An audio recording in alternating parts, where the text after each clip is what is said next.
Hola, hola, ¿qué tal? ¿Qué tal? ¿Cómo están? Muy buenas noches, ¿qué tal? ¿Qué tal? ¿Cómo están? Hoy, como todos los días, lunes, miércoles y viernes, vamos a seguir, pues, ¿no? Con esta transmisión de lo que son la resolución de exámenes de admisión. Muy buenas noches con todos, amigos, amigas. Solamente pedirte, pues, que compartas nomás el live para poder estar aquí, pues, un poquito enseñándote lo que son las preguntas que han venido a lo largo del examen de admisión. Bueno, en este caso nos vamos a centrar en el 2016-2, ¿no? Ya el día lunes resolvimos el 2016-1 y así. Lunes, miércoles y viernes vamos a estar resolviendo las preguntas del examen de admisión San Marcos. Así que tú vas a llegar recontra fino a ese examen que será en diciembre, será en marzo, no lo sé.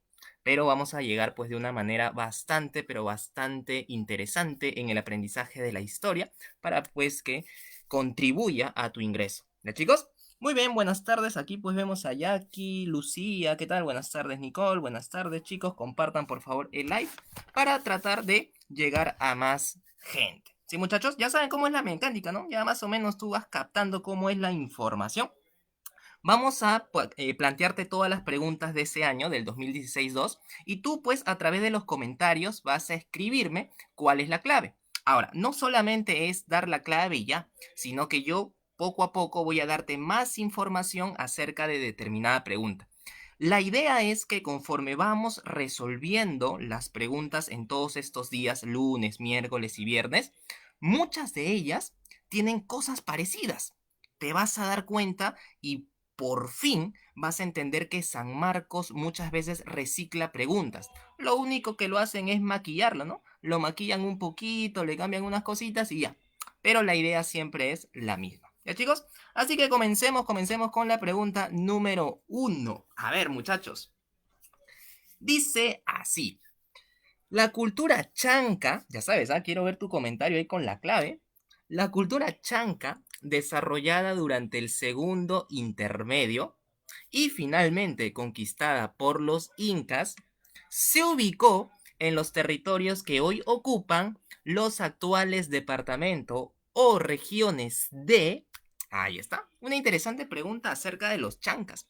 Generalmente a mí, cuando me preguntan, profe, las culturas son importantes, ¿no? Obvio que son importantes. Profe, ¿y qué culturas tengo que aprender? Bueno, lo tradicional es decir, apréndete Chavín, apréndete Guari, apréndete Tiahuanaco, es lo tradicional. Sin embargo, en esta preguntita se enfocaron en la cultura chanca. Ah, ya. Mira, el arqueólogo norteamericano John Rowe dice, por ejemplo, que las culturas del Perú pueden ser de dos maneras. Culturas de alguna manera horizontes o culturas intermedio. ¿Cuál es la diferencia? Las culturas horizontes son aquellas que se van a expandir. Ah, profesor, o sea, son culturas panperuanas, claro. John Rowe dice que las culturas horizontes son muy extensas y se expanden por todo el territorio. Ahí podemos tener a Chavín, podemos tener de repente, pues, a la cultura Wari, a la misma cultura Inca. Pero esta se refiere a intermedio. Intermedio. Entonces se refiere a una cultura que no se ha expandido. Se refiere a una cultura, básicamente, chicos, que se ha ubicado en su región. No tuvo expansión. Profesor, entonces puedo deducir que todas las perdón, intermedio se centran en regiones específicas. Sí, chicos. Las culturas intermedio no se expanden, solamente se centran en alguna región específica. En este caso, la pregunta es sobre los chancas. Ah, profe. ¿Y qué tengo que recordar de los chancas? Bueno, lo que generalmente nosotros recordamos es que este pueblito se enfrentó a los incas. ¿Recuerdas el gobierno del Inca Huiracocha? Que mostró su cobardía, pues, ¿no? Y se fue prácticamente y dejó a su hijo, Cusi Yupanqui, para que se haga cargo de alguna manera de todo esto y se enfrenta a los chancas, incluso consigue derrotarlo en la batalla de Yaguarpampa. Los chancas tenían como ídolo a una momia, así como lo escuchas, a una momia. Ahí está Omar, ya dice enanito, dice, ¿no? Muy datero, sí. Relativamente esta pregunta es datera, porque te exige saber la ubicación, ¿no? La ubicación geográfica de los chancas. ¿Qué tal, Tracy? Muy buenas noches, ¿qué tal, qué tal? Entonces, los chancas adoraban a una momia, a un antepasado que se llamaba Uscovilca. Incluso cada vez que los chancas iban a buscarle batalla a algún pueblo cercano, llevaban a su momia, llevaban a Uscovilca. Por eso es que en la batalla de Yaguarpampa, el inca Cusi Yupanqui consigue derrotar a esta momia, la llega a destruir a Uscovilca y con eso se acaba la batalla. A partir de ahí, Cusi Yupanqui cambia su nombre a Pachacútec. Claro, eso sí recuerdas, ¿no? Pachacútec, el gran transformador del imperio. Profe, ¿y dónde se ubicaron los chancas? En la Sierra Sur, amigo. En la Sierra Sur. Profe, Sierra Sur, a ver, ¿dónde es más o menos? La zona de Ayacucho, la zona de Apurímac, la zona de Huancavelica. Por lo tanto, chicos, la clave sería enanito. ¿Ya, chicos? La clave sería enanito. Tiene razón nuestro amigo Omar. Es una pregunta datera. Es una pregunta que nos exigía saber ubicación geográfica. ¿Sí? Así que bueno, en este caso, chicos, la clave es enano. Ayacucho, Apurímac y Huancavelica. En el caso de Inca Urco, nos pregunta nuestro amigo Obito, recuerda que él era hijo, ¿no? Él era hijo también de Huiracocha. Él también se va. De alguna manera, cuando Huiracocha muestra su cobardía y huye junto a Inca Urco, los incas como que se quedan en la nada. Y ahí aparecen las hazañas de Cusi Yupanqui, que va a lograr derrotar a Vilca, a esta momia, ¿sí? Y pues con eso nace el Tahuantinsuyo. Ya recuerda que Inca Urco junto a Huiracocha se van, ¿sí? Se retiran de la zona del Acamama. ¿Ya, chicos? La clave sería enanazo. ¿Ya? Enanazo. Muy bien, muy bien. Vamos a la pregunta número 2, muchachitos. Ahí está.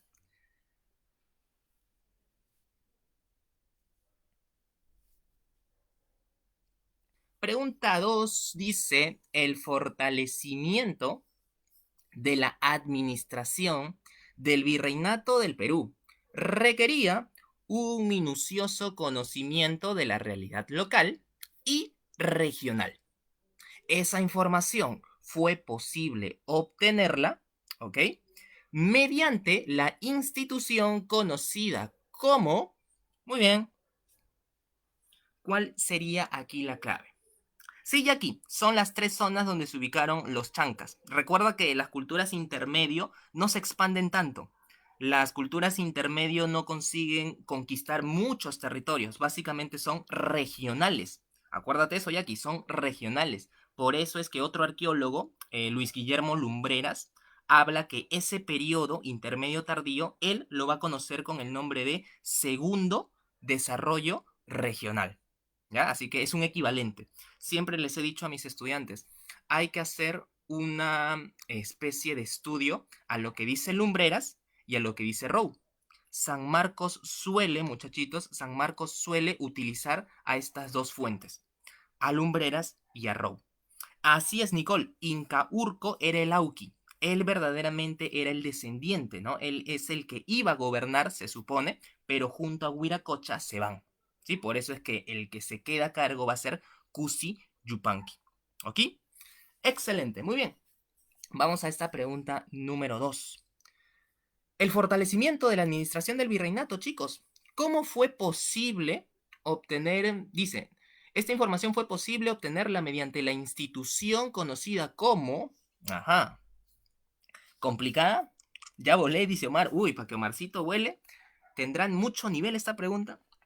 A ver, cuando los españoles ya están aquí, en el territorio, pues, ¿no? Vamos a llamarlo del Tahuantinsuyo, los españoles ven un desorden, ¿no? Un desorden tremendo.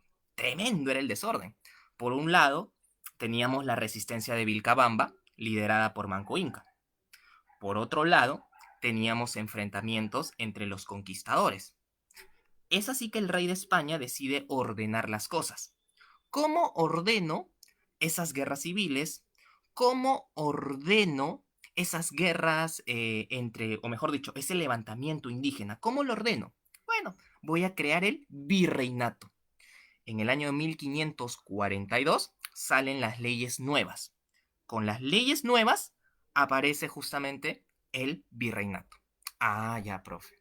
Pero resulta Que los virreyes, es el caso, por ejemplo, del primero, ¿no? Blasco Núñez de Vela, ¿no? Tú ya sabes qué le pasa a Vela, ¿no? Ya que a Vela lo matan, pues, ¿no? En la famosa guerra de los encomenderos, ¿no? Gonzalo Pizarro se enfrenta a él, lo mata. Así que los reyes de España se dan cuenta que tienen que recabar más información, tienen que entender más al indio, conocerlo más, ¿correcto? ¿Y cómo lo conozco más a ese indio? Comienzan a aplicar lo que se llaman las visitas. Ah, profe, visitas. Me imagino que la visita, profesor, que hacían los españoles aquí era para conocer el territorio. Claro, las visitas que se hacían durante el virreinato era para conocer el territorio del mundo andino. Ahí tenemos, por ejemplo, al famoso visitador Francisco de Toledo.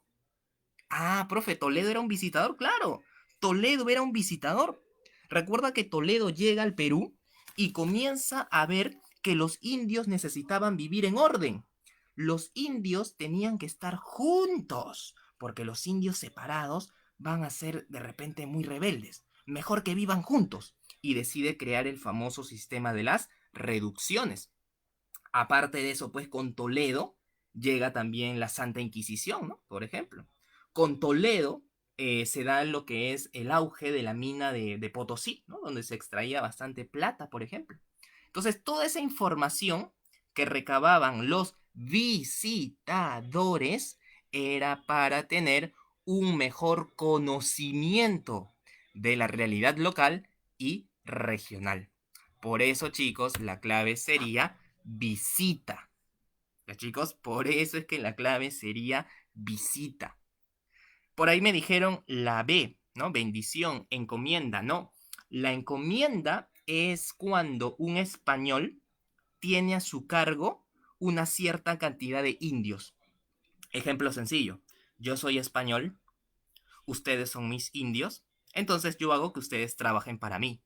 A cambio, bueno, les enseñaré el idioma, les convertiré en católicos. A cambio, pues de repente les daré un poco de alimento, ¿no? Esa es la encomienda. Cuando un español se hace cargo de un número de indios. ¿Ya, chicos? Por eso es que se da justamente la tercera guerra civil, ¿no? La guerra entre los encomenderos. Así que la clave, muchachos, sería avioncito, ¿ya? Las famosas visitas, ¿ya? Las famosas visitas. Muy bien, estas dos preguntas estás más o menos cayendo, así que guarda, guarda ahí. Una probanza, Nicole. Una probanza es el conjunto de, como su nombre lo dice, pruebas para determinar si es que algo es cierto o no. Por ejemplo, cuando se sometía a juicio algo en la Real Audiencia, se tenía que buscar varias pruebas para determinar si es que alguien era culpable o no. A eso llamas probanza, ¿ya? A eso llamas probanza. En el caso del requerimiento, el requerimiento es el pedido de rendición, pues, ¿no? Por ejemplo, cuando el Inca Atahualpa se encuentra, pues, en Cajamarca con los españoles, ahí justamente se le da el pedido de rendición, ¿no? El ríndete por las buenas, porque ya te conquistamos, ya fuiste, ya fuiste. Ese es el requerimiento, por ejemplo, ¿ya? Muy bien, por eso es que la clave es visita, chicos, ¿ah? Por eso es que la clave es visita, ¿sí? Muy bien, estas dos preguntas más o menos ahí como que te he visto que has caído. Guarda ahí, chicos, guarda. Obviamente las preguntas de San Marcos han ido subiendo su level, ¿no? Poquito a poquito, ya vas a darte cuenta, ¿no? Ya el viernes transmitiremos el 2017-1, ¿no? Poquito a poquito. Muy bien, muchachitos, pasemos a la pregunta 3. Con esta yo creo que sí, tu moral va a ser recuperada, ¿ya? Con esta sí vas a recuperar nuevamente tu moral. Vamos, vamos, vamos, yo sé que tú puedes.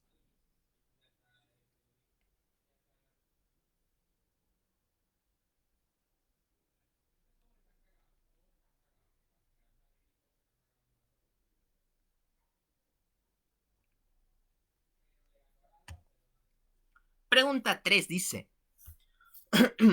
perdón, la independencia, además de un enfrentamiento militar, fue también un escenario para propuestas políticas diversas. Así, en la conferencia de Miraflores de 1820, los representantes de San Martín plantearon a los delegados de Pezuela, ajá, ¿qué planteó los representantes de San Martín a los delegados de Pezuela. Ujú. Conferencia de Miraflores. A ver, don José de San Martín, correcto chicos, él tenía pues su famosa corriente libertadora del sur, ¿no? A ese nombre lo conocemos hasta el cansancio. Y él tenía un objetivo muy claro, ¿no? El objetivo es que este país se convierta en una monarquía constitucional. Eso es lo que él buscaba, ¿sí o no? Una monarquía constitucional. Lo que pasa, lo que pasa es que esa monarquía constitucional no le gustaba mucho a los criollos, ¿no? Los criollos, por ejemplo, de la zona de Lima, odiaban este sistema. Decían, ¿qué? O sea, nos estamos liberando de España para que ahora pasemos a una monarquía constitucional. O sea, ¿no es lo mismo? Los criollos como que no entendían la diferencia. Entonces, San Martín no tenía mucho apego, ¿no? Este sistema acá en el Perú como que no le tiran pelota, ¿no? No le dan pelota. San Martín incluso trató de entrevistarse con el virrey Pezuela, no se llegaron a ver las caras en sí porque ambos envían representantes, ¿no? San Martín envía, por ejemplo, a su ministro de Relaciones Exteriores, ¿no? García del Río. En el caso de Pezuela envía, pues, ¿no? Al conde Villar de la Fuente, envía al señor Hipólito Unanue, ¿no? Por ejemplo. Y en esa conferencia de Miraflores del año 1820, San Martín plantea la creación de una monarquía constitucional. ¿Sí? Lamentablemente, pues ese proyecto no se va a dar. Incluso luego San Martín se entrevista con el virrey La Serna, ¿no? Ya después del motín de Asnapuquio, claro está. San Martín se entrevista con La Serna en Punchauca, ¿cierto? En Punchauca. Le propone lo mismo, monarquía constitucional, tampoco acepta. Luego se entrevista con Simón Bolívar, ¿te acuerdas? La conferencia de Guayaquil, tampoco acepta Bolívar, o sea, el tipo pues estaba salado, ¿no? Estaba más salado que pescador de calzoncillo. Nadie quería la monarquía constitucional, así que este proyecto no se va a poder llevar a cabo. La clave sería, chicos, alternativa besito. Sí, con eso ya recuperaste la moral, ¿sí, no? Ay, profe, uff, la primera, profe, uff, por fin ya la hice bien. Vamos, vamos, vamos, poquito a poquito, chicos. La clave sería besito, ¿ya? La implementación de una monarquía constitucional. ¿Sí, chicos? Excelente, esta pregunta relativamente estaba easy. Muy bien, pasemos a la siguiente pregunta, muchachitos. En estos live que estamos haciendo lunes, miércoles y viernes, ya sabes, ¿ah? Lunes, miércoles y viernes hemos comenzado con el 2016-1 y no vamos a parar hasta el 2022, ¿ya? Pero eso sí, ¿ah? Eso sí, ayúdame, comparte, por favor, etiqueta a la gente, sobre todo a la gente que quiere estudiar, ¿no? Porque estos live es justamente para la gente que quiere aprender un poquito más, ¿ya, chicos? Muy bien, pasemos a la siguiente pregunta. A su demasiado texto, no la quiero leer, así que por favor, hállame la clave.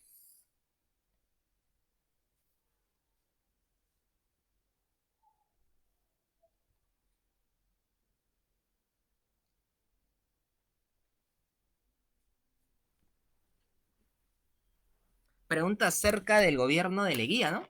Acerca del señor Bernardino, ¿sí o no? Claro, Augusto B. Leguía. El oncenio, así como le dicen, el oncenio. No le digas, Jackie, no le digas, tú le haces roche, Jackie, no le hagas roche, no le hagas roche. Dice, durante el segundo gobierno de Leguía, se dio la ley de la conscripción vial en 1920, que obligaba a los indígenas varones de 18 a 60 a trabajar en la, ¿no? Y de esta forma contribuir al desarrollo e integración del país. Sin embargo, esta medida se convirtió en la práctica en un mecanismo de... Ajá. En el caso de Leguía, bueno, Leguía ya había sido presidente, ¿no es cierto, chicos? Leguía ya había sido presidente. Pero una cosa es el Leguía presidente de la República Aristocrática y otra cosa es el Leguía del Oncenio. Profe, pero son los mismos. Sí, son lo mismo, pero es otro pensamiento. El Eguía del Oncenio es un tipo que ya no quiere saber nada de la oligarquía. El Eguía del Oncenio quiere acercarse más al pueblo, a diferencia de la época aristocrática. El Eguía del Oncenio es un dictador, cierra el Congreso, cambia la Constitución. O sea, ahí vemos que hay una gran diferencia entre el Eguía de 1908 al 12 al Eguía del 19 al 30. Justamente Leguía trata de controlar a los hacendados, ¿ok? Que vivían pues en las distintas regiones del país, a través de un sistema de conexión, ¿no? Un sistema que de alguna manera conecte las rutas ferroviarias, ¿no? Por eso es que se da esta ley, la conscripción vial. La ley de la conscripción vial buscaba más que todo controlar a los gamonales que se encontraban en las provincias, los hacendados, ¿no? Y en la cual las personas mayores de 18, ¿no? Menores de 60, se iban a dedicar a trabajar buscando justamente esta construcción, ¿no? De carreteras. Ahora, eh, me pregunta Jackie, ¿y por qué ese cambio? Bueno, recuerda que Leguía durante el oncenio busca acercarse más a la clase media y a la clase popular. Entonces, para acercarse a la clase media y a la clase popular, tienes que romper vínculos con la oligarquía, el grupo cerrado de la aristocracia. Entonces, ahí vemos que Leguía aplica lo que se llama la política paternalista, ¿no? La política paternalista es eso, tratar de solucionar los problemas de los más necesitados. Por ejemplo, ahora, ¿no? Si lo queremos llevar al presente, bueno, por el tema del COVID quizás no se pueda ver, ¿no? Pero en campañas anteriores tú veías a Keiko Fujimori yendo a los lugares, ¿no? Más lejanos y de repente regalando tuppers, ¿no? A los más necesitados. ¿Y por qué hace eso? Política paternalista, pues. Está buscando solucionar los problemas de los más pobres. A Fujimori, en los años 90, sin irnos muy lejos, veías el fenómeno del niño, ¿no? Los huaicos y todo, y veías a Fujimori con sus botas, ¿no? Ahí estaba metiéndose con el tractor, política paternalista. Entonces, Leguía para aplicar ese tipo de política tiene que cambiar, pues, tiene que alejarse de la oligarquía, ¿ya? Tiene que alejarse de ese sector civilista. Ahora, volviendo al tema, ¿no? Con esta conscripción vial, chicos, con esta conscripción vial, se buscaba que las personas de 18 a 60 trabajen construyendo carreteras, construyendo carreteras. Pero esto era pues bastante denigrante, ¿ah? Bastante denigrante, porque incluso se dice que si tú tenías plata, ¿ya? Si tú tenías un poco de dinero, pagabas, ¿correcto? Pagabas al Estado para no ir a la mitad. Ah, su profe, ¿qué? ¿En serio? Claro. Esto se llamaba, incluso algunos historiadores lo llaman la mita republicana. Así también se le puede llamar, ¿ah? En tu examen te puede venir así, la mita republicana. Porque la gente estaba obligado a ir a trabajar.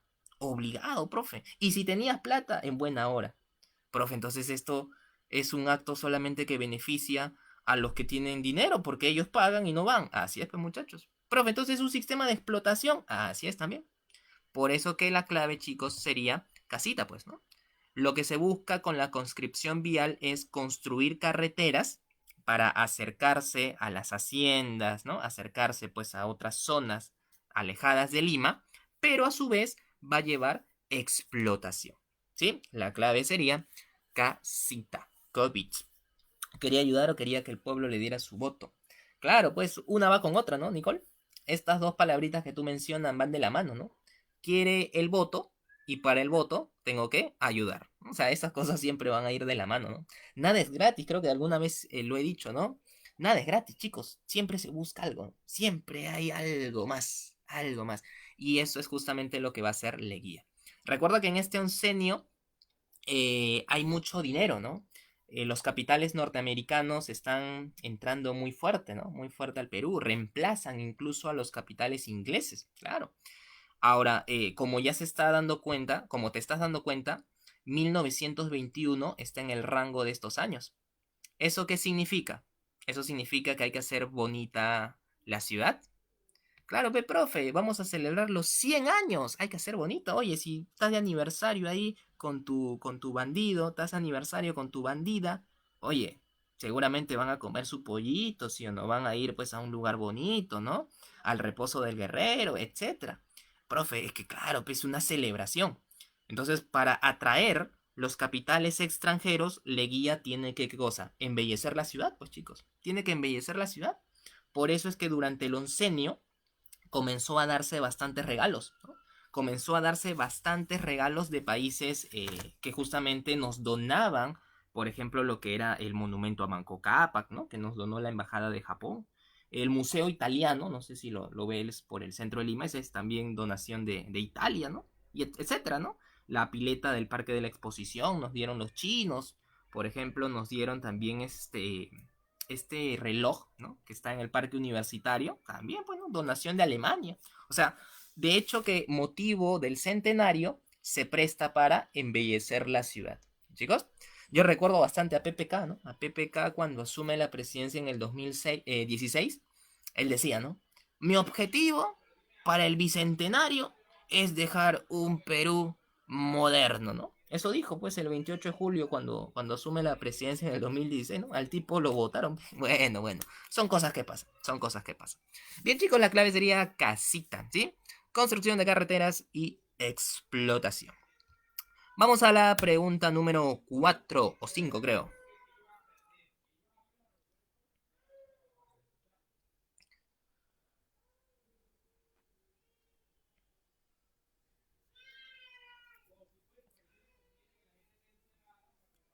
Esta pregunta, mira, si te das cuenta, incluso el lunes también de repente te fijaste, muchas veces San Marco pone los años, ¿no? Pero no es que te ponga qué está pasando exactamente en estos años. Siempre te digo, ¿no? Dominar fechas, ¿ya? Al menos te da un plus. Un plus para poder saber el contexto histórico. ¿Ya, chicos? Siempre saber fechas nos va a ayudar a entender el contexto. En este caso, profesor, si me están poniendo 1836 y 1839, profesor, ¿de qué periodo histórico estamos hablando? A ver, chicos, ¿cuál es el contexto que vive el Perú en estos 3 años? ¿Qué estamos viviendo? Vamos, vamos.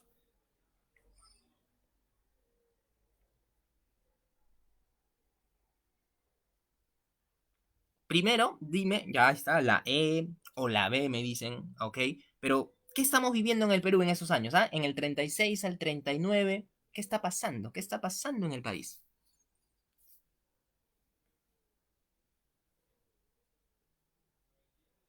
Recuerda, ya, recuerda, que en esa época se está dando la confederación, pues, ¿no? La Confederación Perú-Boliviana. Ah, claro, revolución industrial en el mundo. Claro, estamos viviendo el contexto de la revolución industrial, eso es cierto. Pero acá, en nuestras tierras, se está dando la Confederación Perú-Boliviana. Ahora, eso es importante. Es un dato muy, muy importante. ¿Por qué, profesor? A ver, la Confederación Perú-Boliviana fue un proyecto, ¿correcto? Un proyecto que solo duró, como tú lo puedes ver, 3 añitos. Un proyecto que estuvo a cargo de Andrés de Santa Cruz. Andrés de Santa Cruz tenía la idea de hacer una especie de fusión, ¿correcto, chicos? Una fusión entre Perú y Bolivia. Ah, profe, una fusión entre Perú y Bolivia, profe, qué interesante. Esta fusión de estados iba a permitir de alguna manera crecer geopolíticamente hablando y económicamente hablando. ¿Te imaginas fusionarte con otro estado? Obviamente la fuerza económica, la fuerza política va a ser más estable. Pero eso generaba envidia, eso generaba rechazo. Que tu vecino país se haga grande, a mí no me conviene. A mí no me conviene. Uno de los primeros países que pone su grito al cielo, ¡ah! Su grito al cielo va a ser Chile. Chile no estaba de acuerdo con esa confederación. Los chilenos decían, ¿por qué peruanos y los bolivianos se están uniendo? ¿Por qué se están uniendo los peruanos y los bolivianos? No quería, porque afectaba a su puerto de Valparaíso, un puerto que casi siempre competía con el Callao. Pero como Santa Cruz decide establecer una ley de los puertos libres, a Valparaíso le salió más competencia, ya no solo el Callao.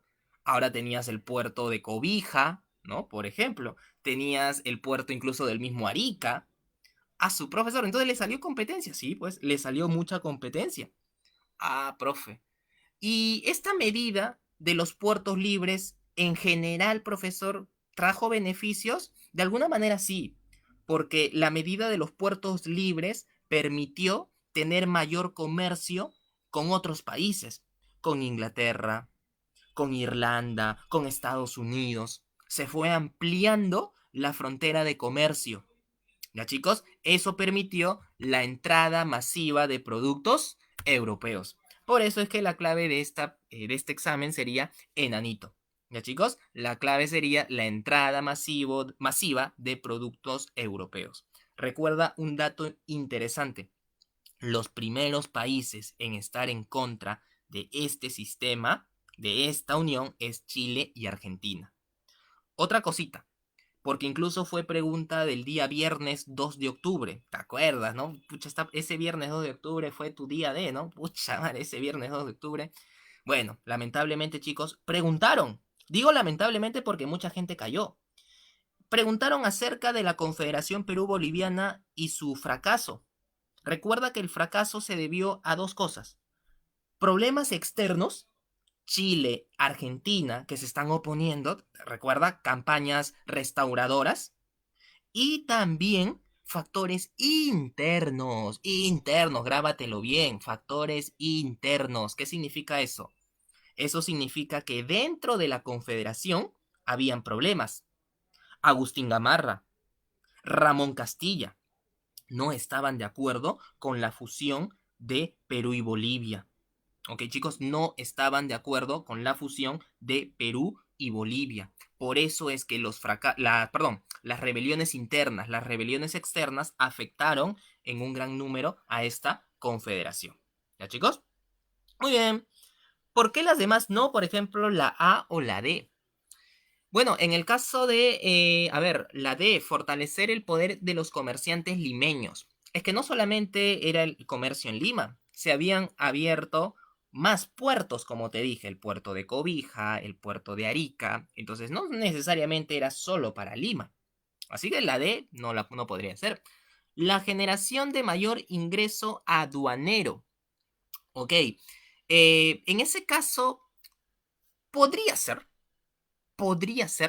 pero lo que te están preguntando básicamente es esta ley de puertos libres, ¿qué permitió? Y si ahora tienes puertos libres, o sea, tienes más entradas, permites que de otros países traigan sus productos. Porque en ese caso, la generación de mayores ingresos aduaneros también se pudo dar sin necesidad de esta ley. No sé si más o menos la captas. O sea, la ley de puertos libres está permitiendo que el comercio se abra, que el comercio se diversifique. Si se diversifica, voy a obtener, ¿qué cosa? Más productos.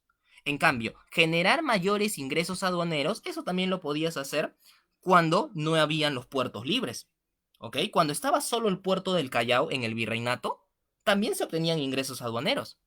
O sea, no son dos cosas que necesariamente se conecten, ¿ya? No son dos cosas que necesariamente se conecten. Además, la pregunta está enfocada en la ley de los puertos libres, ¿correcto? Por eso es que la clave más completa es enanito, la entrada masiva de productos europeos, productos de Inglaterra, productos de Irlanda incluso, ¿ok?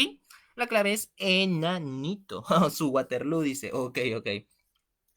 Quisieron dividir al Perú. Sí, pues, ¿no? Esa era la idea, ¿no? Esa era la idea. Muy bien, chicos. Esta pregunta, como te digo, muy parecida, vino el examen del día viernes, ¿ah? Cuidado, el día viernes 2 de octubre vino una pregunta similar, similar. Muy bien, chiquitos, pasemos a la siguiente.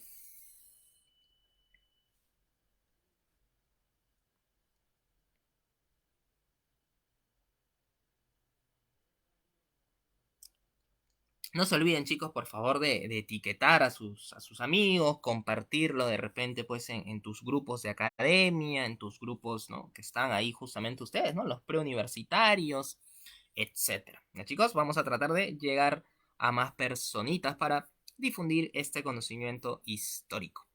A ver, muchachitos, pregunta número 6, me parece. Manuel Pardo, primer gobernante civil, lideró una reforma educativa integral de acuerdo con los ideales del positivismo. Esto contribuyó con... Muy bien, esa pregunta se refiere al gobierno civilista, ¿no? El primer gobierno, de alguna manera, con un partido político propiamente dicho, ¿no? Que es el partido civil. Muy bien. Manuel Pardo, chicos, Manuel Pardo era un ex consignatario. ¿Ya? Recuerda que Manuel Pardo era un ex consignatario. Profe, ¿y eso qué significa? Bueno, Manuel Pardo era una persona muy adinerada, ¿ya? Muy, muy adinerada. Y el problema de Pardito es que con el famoso tratado, o contrato en todo caso, ¿no? El contrato Dreyfus, ¿ya? Con el contrato Dreyfus, los consignatarios pierden poder, porque ahora todo se monopoliza a la casa francesa Dreyfus. Entonces, Como ahora se ha monopolizado todo a la casa francesa Dreyfus, los civilistas, o perdón, los consignatarios quieren llegar a la política para obtener beneficios. ¿Y cómo llego a la política para obtener beneficios? Fácil, pues. Junta y hazte un partido. Y así nace el Partido Civil. Conclusión, profesor. ¿El Partido Civil son los ex consignatarios? Sí. ¿Y su líder era Pardo? Sí. Ah, profesor, entonces por eso se forma el Partido Civil, claro. Ahora, por esos años, ¿no? Los años 70, ¿no? Los años 70 del siglo XIX, estaba muy de moda la corriente positivista, ¿correcto? La corriente de este famoso personaje Comte, ¿no? Y por ejemplo, Manuel Pardo, cuando ya está en el poder, trata de implantar un sistema que mejore, ¿ok? La educación en el país. La educación en el país es un tema bastante polémico, chicos, porque la educación a lo largo de nuestros casi ya 200 años de república no ha mejorado nada. Se han intentado hacer mejoras, se han intentado hacer reformas y todo lo que quieras, pero no se ha logrado obtener finalmente el cambio educativo, ¿no? Las pruebas son justamente estos resultados de los exámenes PISA, ¿no? En la cual pues el Perú está paupérrimo. Bueno, Manuel Pardo, chicos, cuando ya está en el poder, lo que intenta es que la educación esté alejada del método Lancaster. Método Lancaster. Por ejemplo, cuando llega Bolívar, ¿no? Cuando estaba San Martín, la educación era lancasteriana. No sé si alguno de ustedes había escuchado ese término, educación lancasteriana. ¿Cómo es eso de la educación lancasteriana? Fácil, pues. Cuando, por ejemplo, el maestro te dice, ¿no? O llena la pizarra. Típico de escuela, ahí seguramente te vas a sentir identificado. Típico de escuela, te llena la pizarra, alumnos, copien. Y el alumno, como si fuera un borreguito, ¿no? Copia, copia, copia. No sabe lo que está copiando, pero él copia, copia. Fácil, el profesor comete una falla de repente, pues, ¿no? Ortográfica y tú también la copias, ¿no? Así es ese método, Lancaster, en el cual todo es memoria. El método Lancaster es en el cual el alumno es pasivo. Uy, pasivo, de repente acá hay muchos que se van a sentir identificados. Pero esa es la idea. Entonces, Manuel Pardo trata de cambiar, ya chicos, trata de cambiar a través de una educación más laica. Laica, es decir, que la religión ya no esté de la mano del sistema. Trata de hacer de que la educación sea moderna. Por lo tanto, chicos, la clave correcta sería el fortalecimiento de una sociedad moderna y laica. Ya, chicos, esa sería la clave.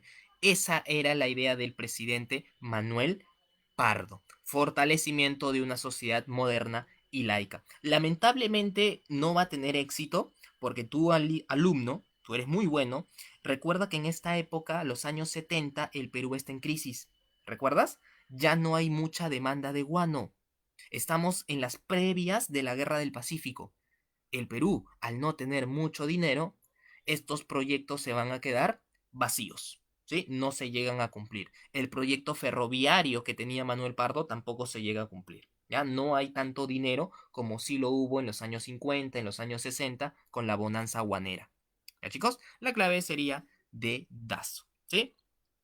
Muy bien, me mareó con las 5 claves. Ah, bueno, claro, de repente, si tú no conoces esta palabra, ¿no? Lancaster, pucha, dice, ay, pero ¿será esta? Lancaster, ¿qué será? De repente, esta marea, ¿no?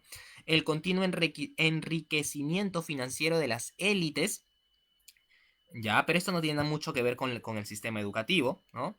La hegemonía del romanticismo en la literatura, ¿ok? Esto tampoco tiene que ver mucho. Fortalecimiento de una sociedad moderna, predominio de la iglesia en la educación primaria. Bueno, Manuel Pardo sí apoya la educación primaria, eso es cierto, pero no con el predominio de la iglesia.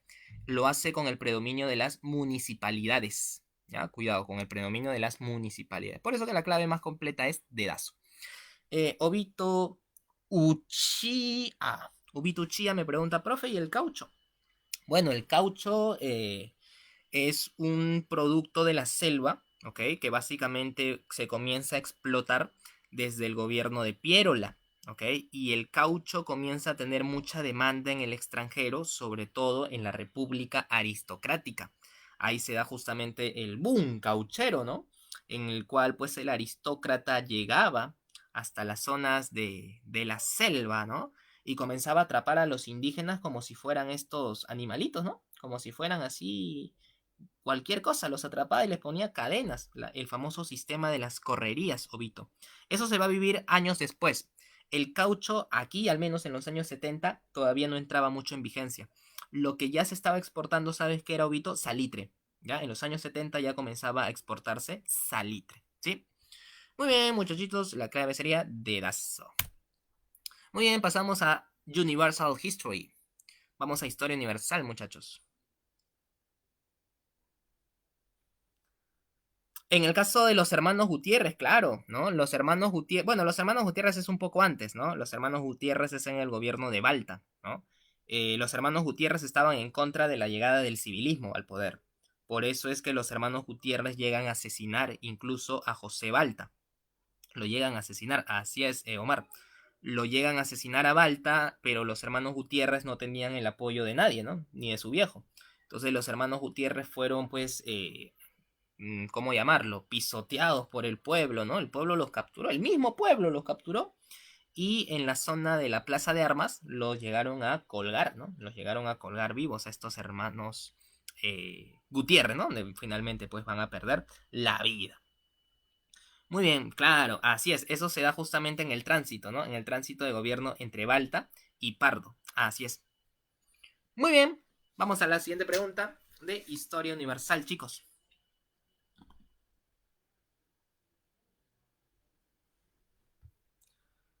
Acerca de la prehistoria. Esa palabrita te debe encantar, ¿no? Pre.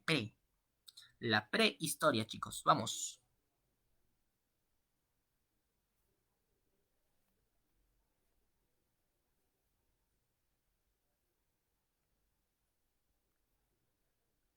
La prehistoria se divide en dos grandes épocas, la edad de piedra y la edad de los metales. La primera se subdivide en paleolítico, mesolítico y neolítico, ¿no? Una de las características fundamentales del mesolítico, ¿ok? Mesolítico es... Siempre vuelo con la prehistoria. No, no es tan difícil, ¿ah? No es tan difícil. Y es un tema recurrente en exámenes, ¿ah? Cuidado, Lucía, es un tema recurrente en exámenes, ¿ah? A ver, la prehistoria son todos los eventos que los historiadores denominan antes de la aparición de la escritura, ¿no? Eso es prehistoria, todos los eventos anteriores a la aparición de la escritura. Generalmente se les subdivide en edad de piedra y edad de los metales, ¿no? Que es, digamos, lo tradicional. ¿Ya, chicos? Lo tradicional. Esa es una clasificación de Thomson, ¿no? Edad de piedra y edad de los metales. En este caso nos preguntan básicamente sobre la edad de piedra, el periodo mesolítico. Mira, observa estas tres palabras, ¿ya? Paleolítico, mesolítico y neolítico. Concéntrate en estas tres. El mesolítico está en el medio. ¿Qué significa eso? Significa que tiene cosas de paleolítico y cosas de neolítico. ¿Correcto? Está en el medio. Profe, entonces puedo deducir que el mesolítico es un periodo de tránsito entre lo que es el paleolítico y el neolítico. Claro, el mesolítico es un periodo de tránsito. Ah, profe, es un periodo de tránsito. Entonces, profesor, si en el paleolítico hace frío, porque yo me acuerdo que es pleistoceno, entonces en el neolítico hace calor, ¿no, profe? Claro, holoceno. Y en el mesolítico, transición. Transición, cambios climáticos entre frío y calor. Ah, profe. Si en el paleolítico el hombre es nómade y en el neolítico ya es sedentario, entonces en el mesolítico, transición, transición, transición. Ah, ya, profe. Si en el paleolítico la economía es de subsistencia, es una economía parasitaria, es una economía depredadora, en el neolítico es una economía productiva. Y en el mesolítico, transición, transición, transición. ¿Te das cuenta? Es muy sencillo, ¿ah? No es tan complicado. Prehistoria se me hace más fácil que el Perú a partir de la independencia. Ok, ok. Los presidentes es lo que a veces a los chicos les confunden, ¿no? Es que ustedes generalmente cuando estudian presidentes seguramente lo hacen obras, pues, ¿no? Obras de presidentes. ¿Qué hizo Peset, profe? ¿Qué hizo Pardo, profe? ¿Qué... No, estúdialo por proceso histórico, me voy a cansar de decirlo, proceso histórico. Y después del proceso, ahí recién ya comienza a entrar a gobierno por gobierno. Antes de eso, proceso, proceso. Es terrible con la independencia, pasa de todo. Ok, claro, Lucía. Easy, dice Brian. Muy bien. Entonces, si te estoy diciendo que el Mesolítico es un periodo de transición, si es un periodo de transición, por ejemplo, en el Mesolítico aparece lo que es la horticultura. La horticultura es la transición entre la caza, la pesca, la recolección y la agricultura. No es lo mismo horticultura que agricultura, no es lo mismo. Ya, chicos, cuidado, no es lo mismo. Entonces, la horticultura, cuando aparece, ¿ok? Aproximadamente, pues, hace 6.000 años más o menos, el hombre comienza, ¿qué cosa? A producir sus alimentos, comienza a producirlos. Profe, pero ¿ya es agricultura propiamente dicha? No, no es agricultura propiamente dicha, porque no hay un cuidado del cultivo, no hay esto de arar la tierra, no. Es una agricultura de tipo incipiente, ¿no? Recién está naciendo, es prístina. Por eso que la clave, chicos, es avioncito, ¿ya? La producción de alimentos. Chicos, la producción de alimentos. La clave es avioncito. Lees una cosa de un presidente, pero en el examen te ponen otra que no lees. Ah, ok, ok, Omar. Por eso lo más conveniente es que estudies el proceso. Ok, primero estudia el proceso. Hazme caso, hazme caso. Pardo y Prado. Ah, claro, eso sí. Hay José Pardo, Manuel Pardo, Mariano Ignacio Prado, ¿no? Claro que sí. O sea, sí, sí, sí. De repente confunde, pero poquito a poquito, pues chicos, ¿no? Poquito a poquito. Mayor información, chicos, ya saben, métanse a mi curso virtual ahí. Todo desarrollamos así, despacito, despacito, para que entiendas a la perfección. ¿Ok? ¿Y cuándo surge el comercio? El comercio se podría decir que ya es a partir del neolítico, pues. A partir del neolítico, recuerda que ya hay propiedad privada, ¿no? Propiedad privada. Y si hay propiedad privada, comienzas a ¿qué cosa? A vender tus productos, a comprar, la economía se comienza a diversificar. Justamente ese comercio, Nicole, aparece por primera vez en el cercano oriente, ¿ya? Civilizaciones como Mesopotamia, ¿no? Como Egipto, por ejemplo. Ahí justamente encuentras ese comercio, ¿ya? A partir de el neolítico, ¿sí? Muy bien, la clave sería avioncito, ¿ya? La producción de alimentos. Ok. Ok, ¿no? Parece la canción, ¿no? Mi propiedad privada, ¿no? Sí, interesante esa canción. Sí, sí, curso, curso. Claro, tenemos un curso virtual desde hace tiempo, ¿no? Así es, amigo Marcito. Mayor información al inbox de la página, al inbox, para que ahí nuestros asesores se contacten contigo y te puedan dar más información. Muy bien, chicos, la clave sería avioncito, ¿ya? La producción de alimentos. Muy bien, vamos a la siguiente pregunta. ¿Qué tal te parece el examen, ah? Este examen. ¿Te está pareciendo yuca? ¿Cómo lo estás viendo, ah? ¿Estaba difícil? ¿Muy datero? ¿Cómo lo estás interpretando este examen? A ver, me gustaría leerte. Difícil, fácil. Es que un examen, chicos, también a veces es un acto de, por ejemplo, ¿no? Si es que tú no llegas a prepararte en todos los temas, es un acto del azar que justo, ¿no? No estudiaste la Revolución Rusa, no estudiaste, ¿ya? Y justo ese tema viene. Salado, ¿no? Salado, salado, salado, salado. Entonces, chicos, hay que tratar de, para un examen de admisión, estudiar todo, pues, ¿no? Todo el sílabo, pues, ¿no? Todo el sílabo. Cuesta, cuesta, no tanto, ¿ah? No, no tanto. Tienes que simplemente ser constante, ¿ya? Y tener un orden. Como siempre digo, en la historia, chicos, tienes que tener un orden. Si no tienes orden, ya fuiste. Hay gente que le gusta, profe, la Segunda Guerra Mundial, profe, es alucinante, profe. Cómo estaba Hitler, profe, ganando la guerra hasta el 41, 42. Y la gente se entusiasma todo. Y cuando le preguntas algo de la Primera Guerra Mundial, no sabe. Y es inconcebible esto, pues, porque las guerras de alguna manera se van a conectar. Así que chicos, siempre mantengan un orden, ¿ya? Mantengan un orden. Muy bien, dicho esto, haciendo esta pequeña catarsis, ¿no? Siempre es bueno, siempre es bueno. Resolvamos la pregunta, ya ni sé qué número es. La cultura egipcia desarrolló diversos aspectos de la ciencia y la cultura. Uno de ellos fue su amplio conocimiento de la matemática, cuya aplicación se puede apreciar en las preguntas que te ponen mucho texto.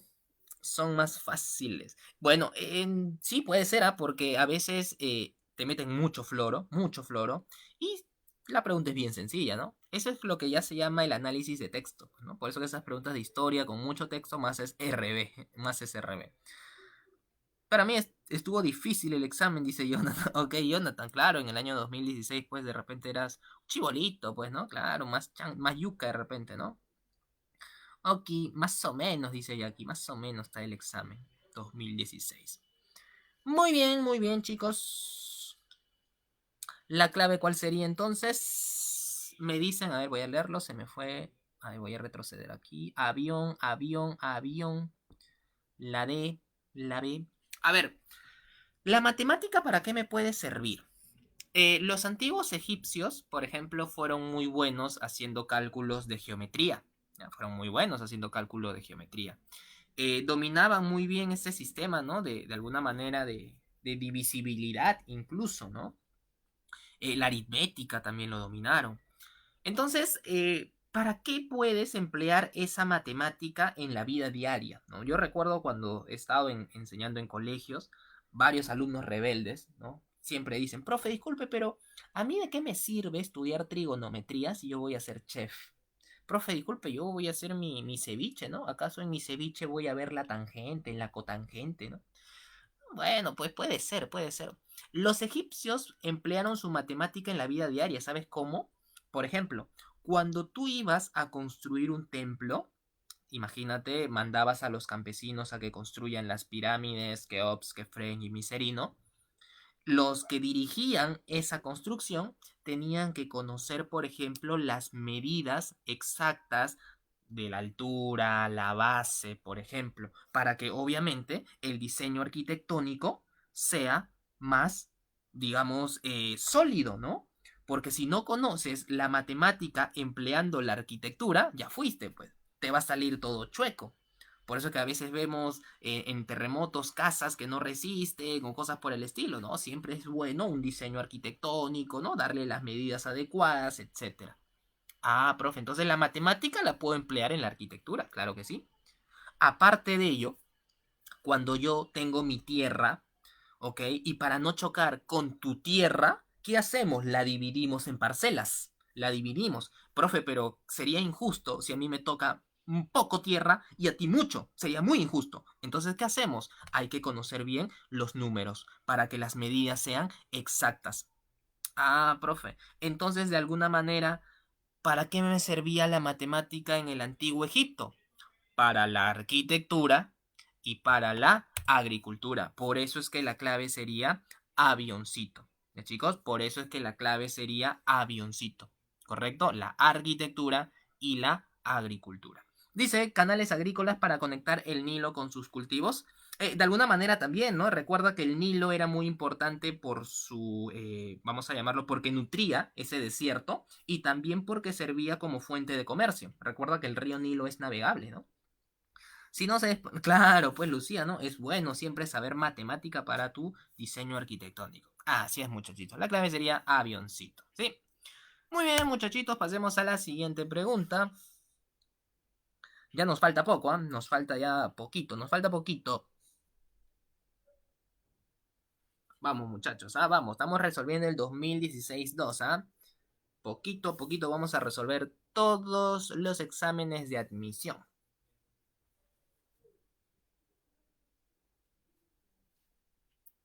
Los adelantos técnicos y científicos del siglo XV hicieron posibles los viajes de exploración y descubrimientos de nuevas tierras. Una consecuencia principal de ello fue... Ajá.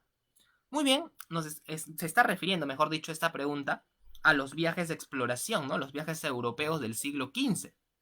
Ahí tenemos, por ejemplo, a los españoles, ¿no? A los portugueses, incluso a los mismos ingleses. Cuando se habla de adelantos técnicos y científicos, se está refiriendo, por ejemplo, a la creación de la brújula, ¿no? La creación de carabelas, ¿correcto? Recuerda mucho al príncipe de Portugal, Enrique el Navegante, recuerda él, el hijo del rey, ¿no? Juan II. Enrique el Navegante tenía pues una escuela, la escuela náutica de Sagres, ¿no? A través de ahí se educaba a los futuros navegantes, por ejemplo.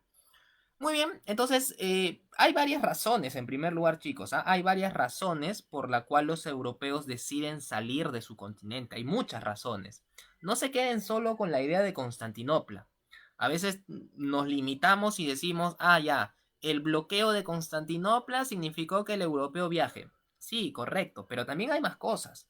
La necesidad de ampliar mercados, la necesidad de buscar metales, la necesidad de mano de obra barata. O sea, hay muchas más cosas que solo la caída de Constantinopla. Ya a veces nos limitamos y nos cerramos a una sola idea. No, hay más. ¿Ya, chicos? ¿Y eso qué consecuencia trajo, profesor? Bueno, eso trajo como consecuencia que en el siglo XVI las potencias mundiales, sea España, sea Portugal, gracias a su presencia en otros territorios. Portugal tenía pues las costas occidentales del África, España tenía aquí pues no América del Sur a excepción de Brasil. O sea, España y Portugal se hicieron grandes, se hicieron potencias gracias a estos descubrimientos. Por lo tanto, chicos, la clave sería el predominio europeo en otros continentes. ¿Sí? Muy bien, Tracy, Vilma, Nicole, Obito, Lucía, Omar, Jackie, lo máximo, Jonathan. Muy bien. Muy bien, chicos, la clave sería de Dazo, ¿no? Creo que esta pregunta también estaba relativamente sencilla, ¿no? Relativamente sencilla. Muy bien, muchachitos, muchachitas. Pasamos a la pregunta siguiente. Muy bien. Siglo XVIII. Date cuenta, San Marcos siempre te pone una referencia, ¿no? Te pone al menos en los años o el siglo. Cuidado, chicos, ¿ah? No es necesario aprender a memoria, pero si sabes años, como te digo, si sabes siglos, te puede dar un plus para contestar cualquier pregunta de examen de admisión. De historia, claro está, ¿no? De historia. Muy bien, muchachitos, muchachitas. Vamos resolviendo la pregunta acerca del siglo XVIII.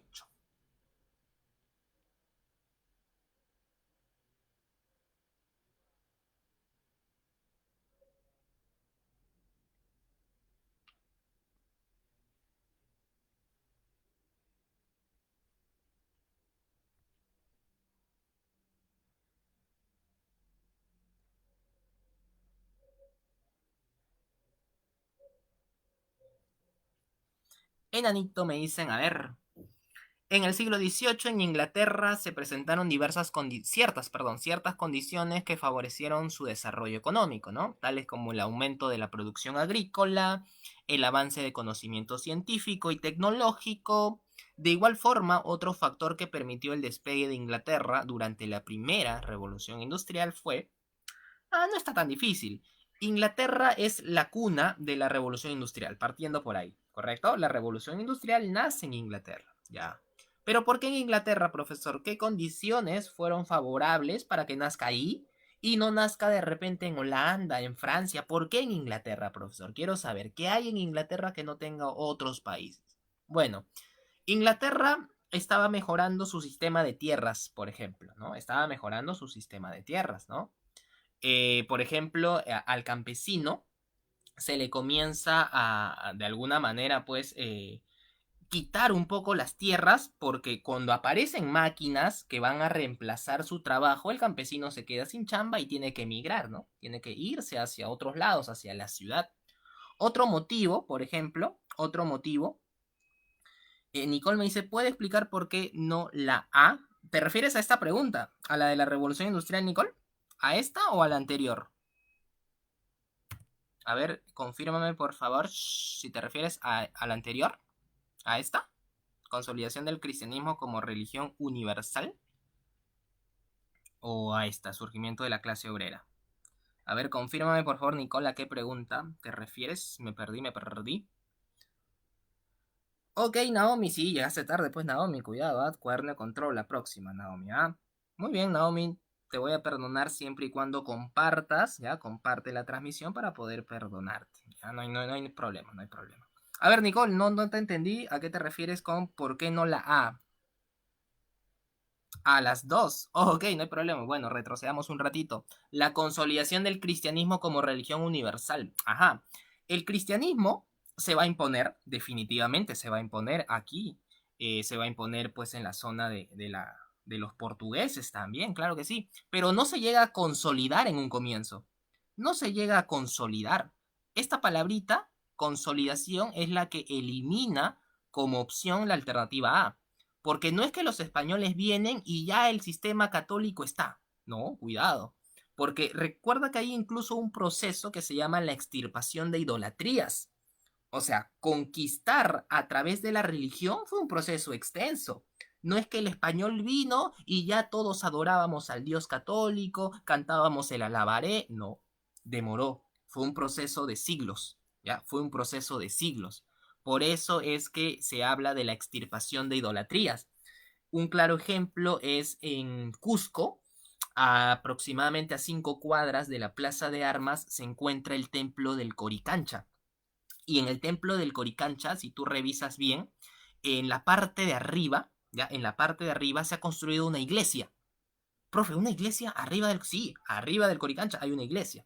Eso obligaba a que los indios, poco a poco, ¿no? Por ejemplo, vayan, entre comillas, a su mundo andino, pero ya estaban yendo al mundo católico. Pero fue un proceso. No es que inmediatamente llegaron y ya se consolida este sistema. Por eso es que no puede ser la A. ¿Ya? No se puede hablar de una consolidación en el siglo XV.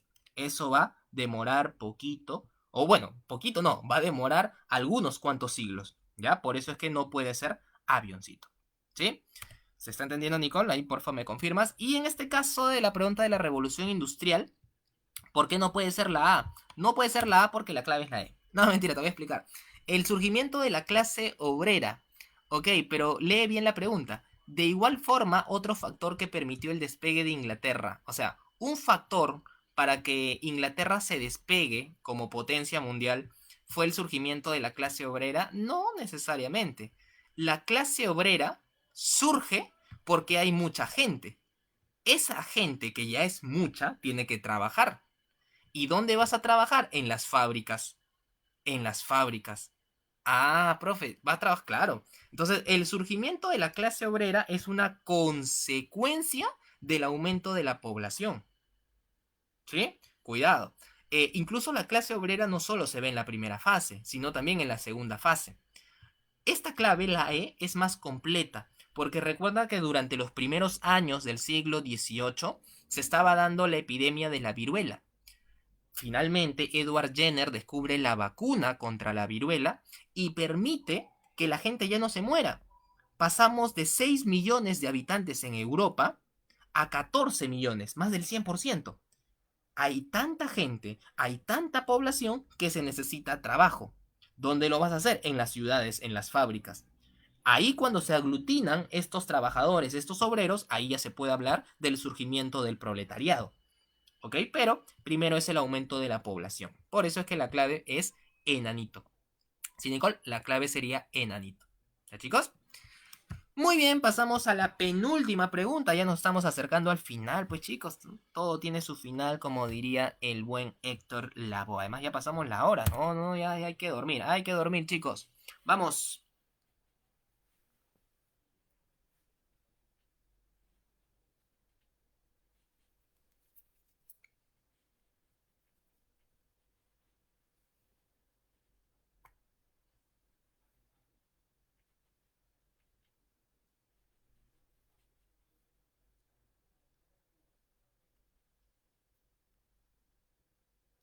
Pregunta número 12, creo.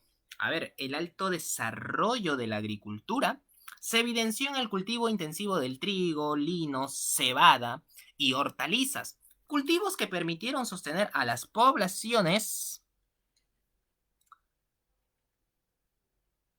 En ese tiempo trabajaban en los campos, claro, la agricultura era un factor muy importante. Recuerda que esos obreros tienen que tener alimentos y esos alimentos vienen del campo.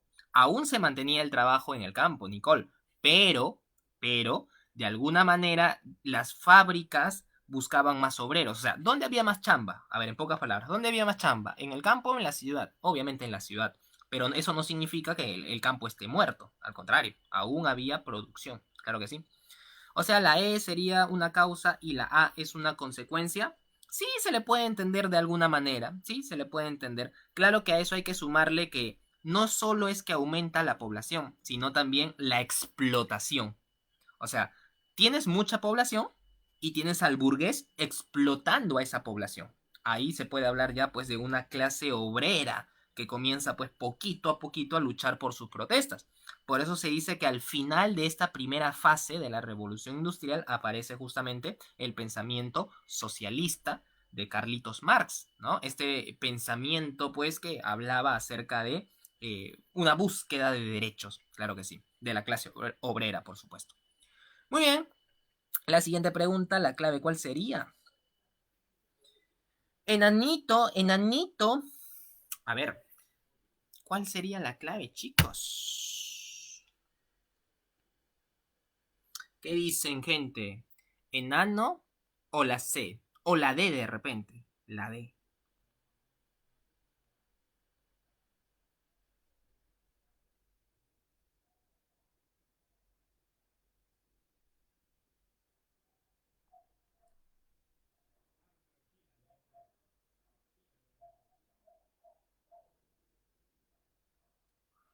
Me preguntan qué es el lino. Ah, ya, el lino es lo que aparecía en Egipto, pues, ¿no? El lino servía para los textiles, por ejemplo, ¿ya? No es lo mismo lino que limo, ¿ah? Cuidado, ahí hay una diferencia solamente de una letrita, ¿ya? Limo, con M, de mamá, era, por ejemplo, lo que dejaba, ¿no? Dejaba, cuando el río Nilo subía mucho, pues, ¿no? La crecida, y luego, pues, este río Nilo se retiraba, dejaba un producto fertilizante, eso se llamaba limo, con M.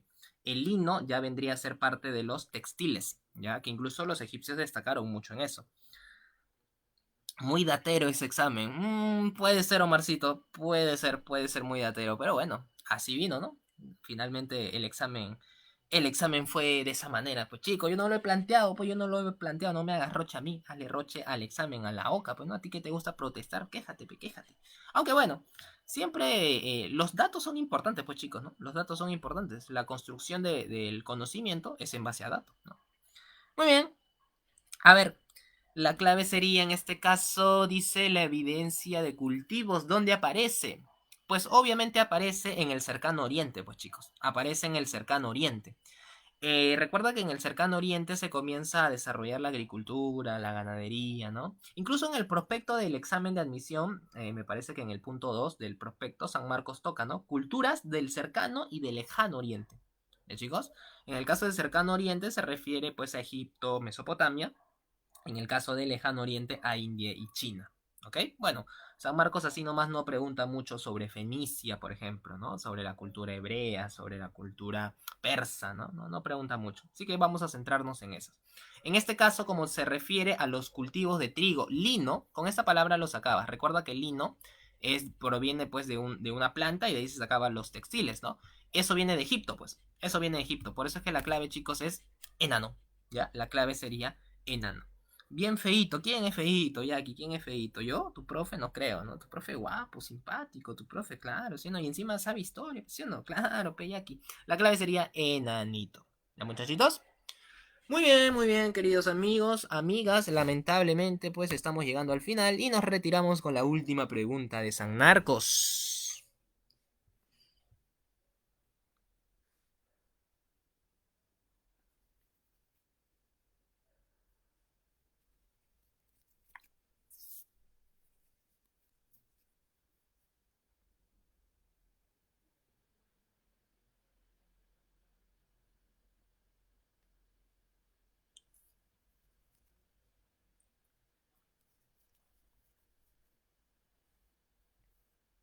Pregunta, chicos, acerca de la Revolución Francesa. Abarcó del 89 a 1815.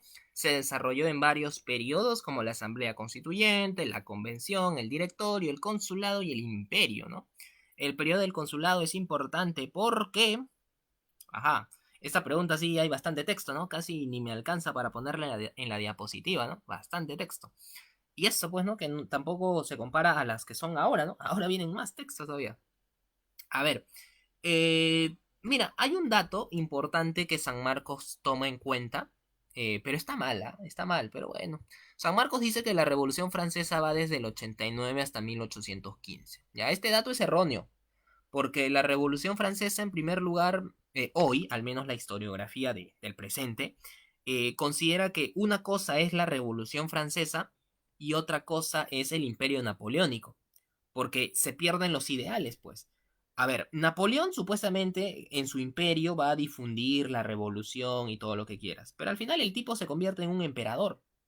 Entonces, que junten al imperio con los ideales de libertad, igualdad y fraternidad, como que se rompen, pues, ¿no? Como que son contradictorios.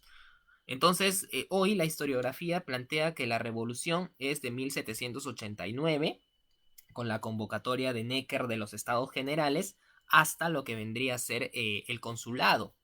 ¿Ok? Entonces es muy, pero muy debatible, pues, hablar acerca de que 1815, o sea que la campaña Rusia, la campaña Portugal, la campaña, no sé, la batalla de Leipzig, todo eso es Revolución Francesa, no. La historiografía hoy no lo considera, pero San Marcos no se actualiza tanto. Y en ese sentido creo que les conviene, pues, porque mantiene la tradición, pues, ¿no? Mantiene esas ideas de los libros antiguos. Y bueno, pues San Marcos lo ha planteado así, y bueno, hay que dejarlo. Total, estamos preparándonos para la admisión San Marcos, ¿no? Dice, se desarrolló varios periodos ya. El periodo del consulado, te están preguntando sobre esta etapa, ¿no? Llamada consulado. Para esta etapa, el consulado, Napoleón ya estaba en el poder. Napoleón era un cónsul. Todavía no era un emperador, cuidado, era un cónsul. No era el único cónsul. Estaba el abate Sieyes, el conde Ducos, ¿ya? Pero era el más importante, eso sí, ¿eh? Napoleón era el más importante. Y dentro de ese consulado, Napoleón establece un código civil, ¿no? Lo que la historia lo conoce como el Código Napoleónico. ¿Ya, chicos? Ese código civil, ese código napoleónico, hablaba pues acerca de la libertad, acerca de la igualdad que deberían tener todos los ciudadanos franceses. Por eso, chicos, es que la clave sería consolidar los derechos de propiedad, libertad individual e igualdad de derechos. Por ahí me pusieron la A. Dice, puso término, sí, al sistema político, social y económico imperante en Francia. Es que eso no es en el consulado, pues. Eso podríamos llamarlo ya en la etapa imperial de repente, pero no en el consulado, ¿ya? No en el consulado. Me decían la C, anuló los derechos y privilegios de los señores feudales. Esto no lo hace Napoleón, esto lo hace, o se hace, mejor dicho, en la Asamblea Constituyente. En la Asamblea Constituyente es donde pasan la mayor cantidad de eventos, ¿ah? La toma de la Bastilla, se suspenden los derechos feudales, la constitución civil del clero, la declaración de los derechos del hombre y del ciudadano, etc, etc, etc. Eso es Asamblea Constituyente. La C es Asamblea Constituyente, por eso que no puede ser la clave. ¿Y, chicos? La clave sería consolidó los derechos de propiedad, libertad individual e igualdad de derechos. ¿Ya, muchachitos? Muy bien, muchachitos. Espero pues que hayamos aprendido un poquito más de historia a través de estas preguntas del examen de admisión. Ha sido un gusto poder ayudarte. Ya te lo expliqué, Nicole. ¿Por qué la A no puede ser? Porque eso vendría a ser parte del imperio, ¿no? Eso podría ser parte del imperio. Eso no tendría que ser con el consulado. ¿Ya? Eso no tendría que ser con el consulado. ¿Ya? Muy bien, chicos, espero que hayan agarrado un poquito más de información. El día viernes, 8 de la noche, 2017 1. Ok, chicos, el día viernes 2017 1. Lo único que te pido es que compartas, trates pues de ayudarme en ese sentido, etiquetando, ¿no? Etiquetando ahí a tus amigos, a tus panas, a tu crush, para que un poco aprendamos más de historia. Y si estás interesado en nuestros cursos virtuales, ¿no? Que tenemos, obviamente, escríbenos al fanpage del grupo de la nave, que está ahí, pues, justamente ahí mismo. Escríbenos y no hay problema, chicos. Tenemos precios muy cómodos para ti, muy, muy cómodos. Así que linda, linda noche, chicos. Sí, que tengan muy buenas noches. El próximo live, Jonathan, va a ser el viernes, pues. El viernes vamos a tener el próximo live, ¿sí? El próximo viernes. Muy bien, chicos. Ok, Jackie, no te preocupes. Estamos para aprender. Poquito a poquito vamos a mejorar este examen, que en sí ustedes seguramente no lo han dado, pero es parte de, ¿no? Es parte de la preparación. Cuídense bastante, chicos. Nos estamos viendo. Chau, chau.